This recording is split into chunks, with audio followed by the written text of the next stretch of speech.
I was reading a study the other day that said that single women are more happy living alone than single men, which totally makes sense and is a big bummer to hear for guys like me, because it just kind of confirms everything that I think we already knew, which is that men need women. Women don't need men. Like, it's that simple. And as we get older, people are just going to realize that more, and these women are going to be smarter and just be like, oh man, fuck these dudes that, you know, can't commit and do the right thing. I'm just going to keep living solo. And then it's going to like botch things for single dudes that just haven't got lucky finding somebody yet. They're not gonna let you hit. Alright, little bro? Stop eating soy. Take that fucking stupid beanie off your head. Go hit the gym. Go touch some grass. And you'll find out you don't need a woman to peg you at night to feel complete. Alright, you little simp boy? But ladies and gentlemen, welcome back to the channel. Welcome back to the desert. We have a white dude for Kamala right here, making the point that women don't need men. Well, us little simps, little men, we need women. We can't make it on our own. Now, if you ask me, guys, you let me know your opinions down below. If you ask me what gender needs the other more, none. We need each other equally. This is not a competition. It's not a race. We need each other the same, simply because we can't exist without the other gender, in a literal sense, in some aspects. All right, but here's the thing: when it comes to modern day dating, it's not that women don't need men; they still need us. They don't want us, though. Why?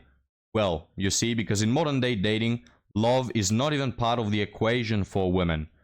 It's only money. They view you only for what you can contribute to their lives, whether that be instant gratification through S3X and chads, whether that be attention from simps like this one you have on screen, whether that be monetary, you know, when they are up in age and they can't secure the chads. That's why they don't want us. It's not that they don't need us. They still feel miserable without us. They just don't want us, all right? And you can see that in the statistics of women who have higher degrees. They tend to divorce more often.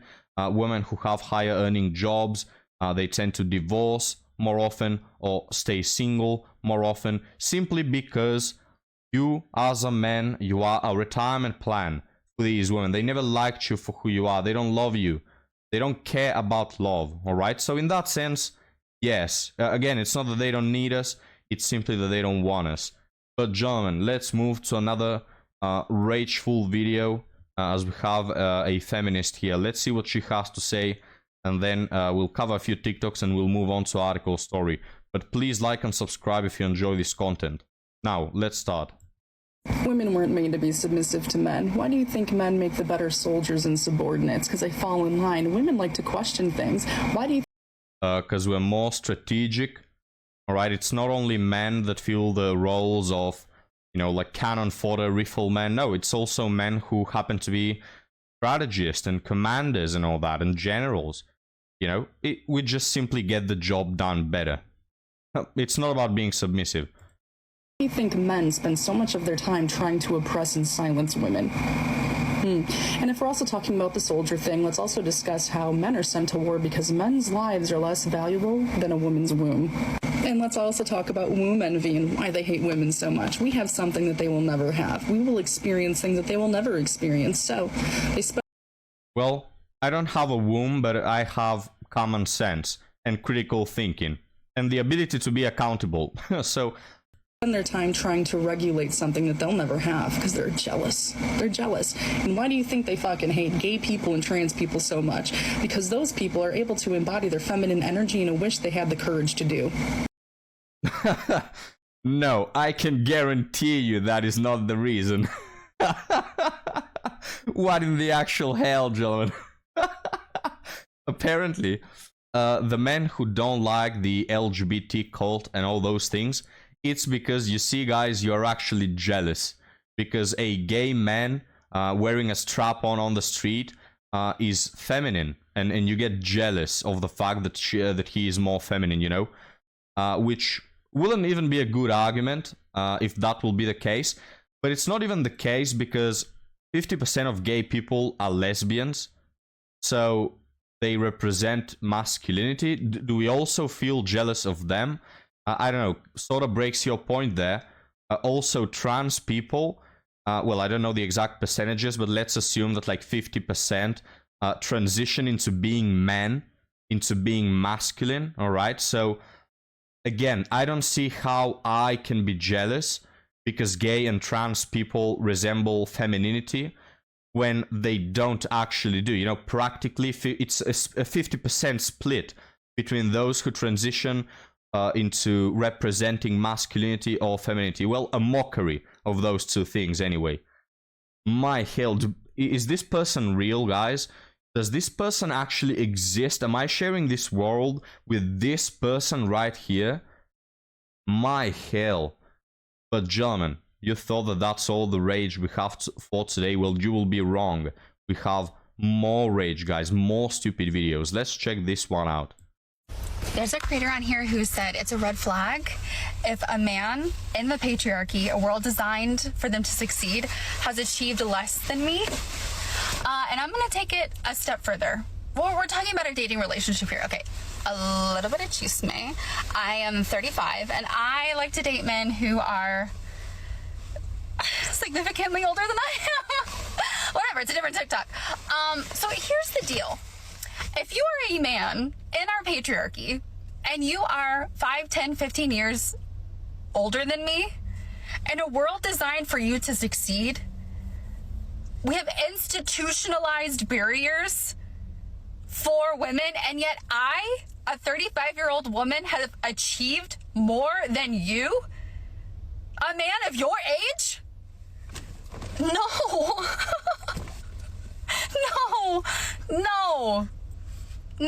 No. Let's try that. Well, the patriarchy doesn't exist, but let's assume it does, guys. Let's assume the patriarchy exists.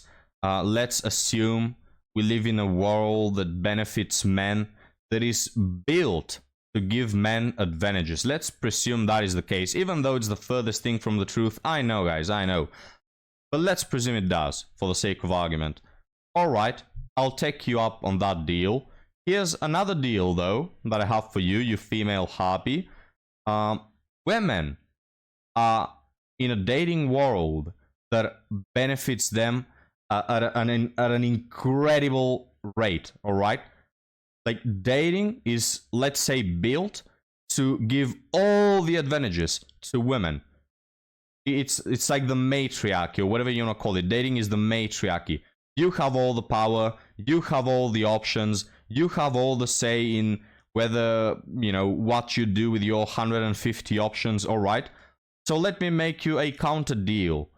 If I am expected to strive financially in the so-called patriarchy, well, then you are expected to strive in the dating world, given how many options and advantages you have over men. Yet what have you done with that, you bitch? You're a 35-year-old, single, miserable, piss and vinegar cat lady, alright? So I don't see you striving in your world built for you to succeed, yet you expect me to strive and be a multi-millionaire at the age of 35. You can suck my pants, you stupid harpy. But anyway, gentlemen, women and their double standards. Am I right? We'll have no standards at all if it went for the double ones. I'll wait for you to strive, okay? Little female dog, I'll wait for you to strive. Come on, you have all the advantages now. You have all the options. You have all the attention. You have hundreds of dudes that want to be with you, even though you're a disgusting human being who happens to be a brainwashed, cult-induced feminist, and you still have options. Isn't that insane? That being the most insufferable person ever, you still have more options than the average guy. Isn't that crazy? That's a world built for you to succeed in, and you're still losing. I hope I could see this woman, guys, just to put into words how big of a loser she is, how big of a train wreck she has become. But now, gentlemen, let's move on to our final TikTok before the article stories. Which is titled "Little Boys Trapped in Grown Men Bodies." All right, let's have a look. I am really concerned with the way some of these men think these days in relationships with women. My husband, who's a narcissist to the bone, has almost every characteristic of a narcissist, acts like the female in our relationship, y'all. Straight up. I love how that is an insult. Oh, so he is irrational and creates problems out of thin air and escalates every situation because all his decisions are based on his flimsy feelings? Is that what you're meaning to tell me? Wow, that sounds very annoying, not gonna lie. He doesn't believe in happy wife, happy life. He believes in happy husband, happy life. That's what he believes. He believes that he can be disrespectful to all of us, me and my two girls, and we also have to respect him and bow down to him and make sure he's happy, and make sure he's getting complimented, making sure he gets a, pat on the head, good job at work today. Meanwhile, he probably just wants some recognition for the effort that he puts in. I mean, I don't know, guys. I haven't been there, right? I don't live in this woman's living room, so I cannot tell. But you'd probably want like some gratefulness for a change. Take a look at her, guys. Take a look at her. Does this woman look to you like a humble, giving person, a happy person, a relaxed person to be around? Or does she look like a female dog? Hasn't fed anything that I need. He hasn't filled up my cup with this much water. So guess what? I stopped complimenting him. I stopped praising him because he never spoke life into me, into my dreams, into my aspirations. So I stopped because this was a one-way street. That's how narcissists roll, right? So now that I'm not complimenting him anymore, I'm the problem. I don't compliment him enough. I don't say good job, buddy, at the end of the day to him. And it's like, sir, where are you speaking life into my dreams and my hopes? You don't even know what my dreams and hopes are. You never even bothered to find out. So the fact that this man is whining like a child that he's not getting a pat on the head and getting a good job from me every day is so crazy. These men are, the way they think, they are broken. They are broken, and he cannot see how he is acting. He cannot see that this is all on him, and he is acting this way. Narcissists, like, their reality is so perverse. And did you guys know that 1 in every 2 men is a rapist, statistically speaking? And that 1 in every 1 man is a narcissist? Did you know that, guys? How does it feel to be a narcissist? I mean, the stats are pulled from TikTok, alright? Take them with a grain of salt. So, their reality is not really reality. They make up a false reality in their head where they are the center of the universe. And they believe everybody needs to be thinking about them and praising them 24/7, and they don't fill anyone else's cup up. He doesn't parent. He doesn't do anything, okay? He doesn't make sure my car is safe for my girls and I to drive in like a man should, like check my tires. Guess who does that? My father, who's 70-something years old. Guess who comes over and takes care of my backyard because my husband doesn't? My father, who's 70-something years old. Men these days are not real men anymore. Oh, I'll take care of your backyard, you little female dog. It's disgusting. It's disgusting. Y'all act like little boys. You really do. And you get mad when a woman levels up and finds out who she really is and finds out her worth, and you can no longer manipulate and gaslight her into your bullshit anymore. Just all these words, guys. I can't take her seriously. You're done. What if it's true what she's saying? I can, guys. I can't. It's just all the buzzwords. Narcissistic. She called him a user if you went reading the captions on screen. According to her narrative, he's just the devil and she's a perfect angel. Oh, I've been pouring all my energy into this man, but he never gave me anything, and now I have stopped, and now he is a user and a narcissist. So according to your narrative, you are perfect, and the other person has never done anything good.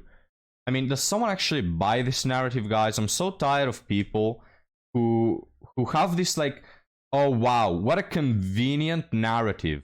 What a convenient narrative. You are perfect and the other person is 100% unredeemable. Isn't that convenient for you? And you're like, I want the old you back. No, you don't. You know that this is a better version of me.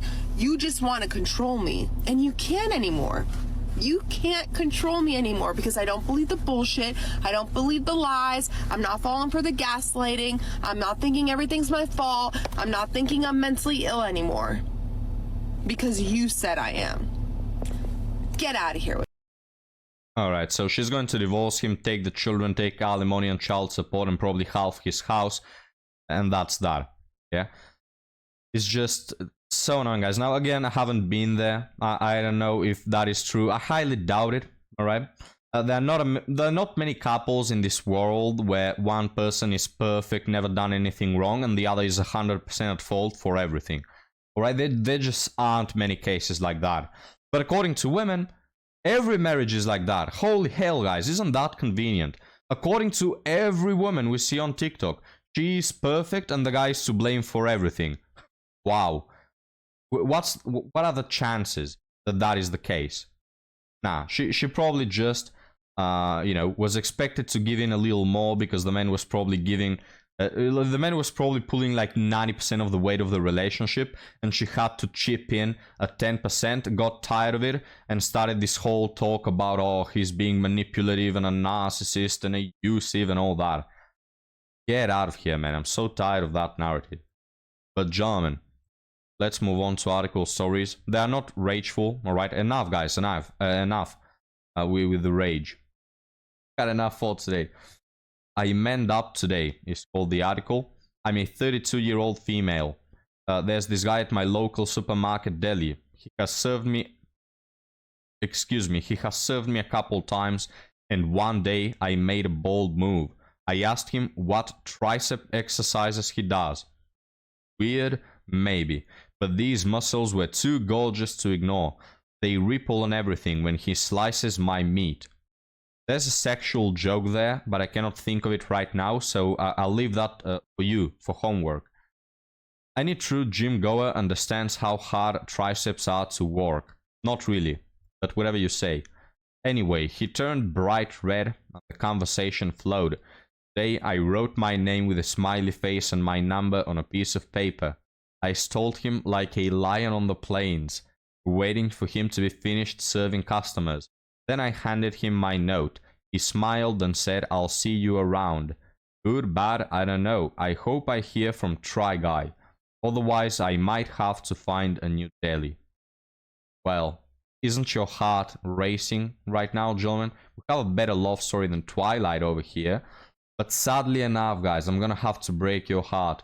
The original poster says down below that he texted her or something telling her that he has a girlfriend. Oh no. I know, guys, I know. I spent 1 hour crying before I recorded this. Well, don't worry, madam. You're a woman. You have thousands of options. It's alright. You don't really like this guy, you just liked his triceps, so look, it's alright. The relationship wouldn't have gone anyway. You will have just probably used him for a while and then jumped on to the next best thing, alright? So, it's okay. Again, you have hundreds, if not dozens of hundreds of options, so you'll move on to another guy with triceps.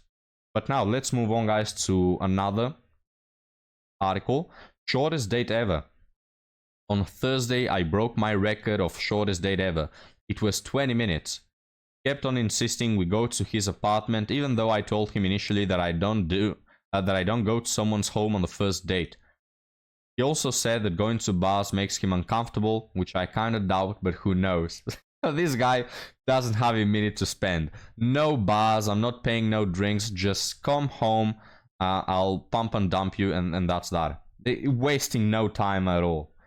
I also kept on giving him alternatives, but he kept on persisting to go to his apartment. Yeah, dude doesn't care. No alternatives. I want to break your back and then close the door on your way out. The man is 34. Sorry, guys. I mean, men above age 30, they already know the game. The reason why this man is doing this, by the way, because someone might say, oh, how superficial. It's because it works. Not always, not a high rate of success, but it does work. There are some women, when they like you, they like you. When they like you, they're gonna sleep around on the first date. When they like you, you won't have to buy them drinks. This man knows the game and he knows what he's after. The man is 34 who works in real estate, so it will seem that he can afford to go and sit somewhere also if it's for a cup of coffee. I hate dating men in this day and age. Why can't I find someone decent enough who doesn't want to sleep the moment we meet? Why are all men so disgusting, gentlemen? I guess we'll never learn. But anyway, what was I going to say? Yeah. Look, guys, I'm not going to be reincarnated, mostly because of the fact that I'm immortal, so I'll never get to know what it is to be a woman. But come on now, guys. Is it that hard? Are you telling me that out of all the options that you have, there is not one man who doesn't want to just sleep with you and wants to take it somewhere else? Really now, is that what you're trying to say? Are you going to try to sell this lie upon us? Because I'm not buying it, guys. I think that the reason why these women stumble upon men who just want to sleep around is because they pick men who just want to sleep around. They go usually for the taller, more attractive guys who have money and fame. And yeah, those men, you know, coincidentally, the one that like has 16 girls, excuse me, behind his back, yeah, he probably is a player. All right. Like you go for the top percentage guys who have way more options than the average one, then you expect him not to be a player. But guys, we'll close on this thought that is that this is why men are not direct with women. You'll get so often this comment, this complaint from women. Oh, why aren't men more direct with us? Why do you have to manipulate me and take me into a situationship and play all those games? Well, this story is exactly why. Because the moment you are upfront with them, hey, look, I just want to sleep around, alright? I don't want to buy you drinks and all that crap. The moment you are direct, no, I'm not that easy, they will say. Yeah, so that's why. Now, do I want men to play these games? No. Do I advise that? No. But it's what it works. If you want to get the job done, if you want it to be your way, if you want to get these women into bed, you have to lie to them. It's the way it works. You have to, you know, hint at the idea that you might be interested in a relationship, even though you won't remember their name tomorrow. But that's just the game. But gentlemen, thank you for watching. Thank you for joining me and Ampu. Again, if you like this content, please like and subscribe. If you raged during this video, please like the video. And if you want more desert, you can find me on, well, I was going to say OnlyFans. I'm not kidding, guys. No, Patreon. No OnlyFans yet. But my brain is corrupted by all the garbage that I read on a daily basis. But gentlemen, thank you now. I'll see you next time. Have a good one.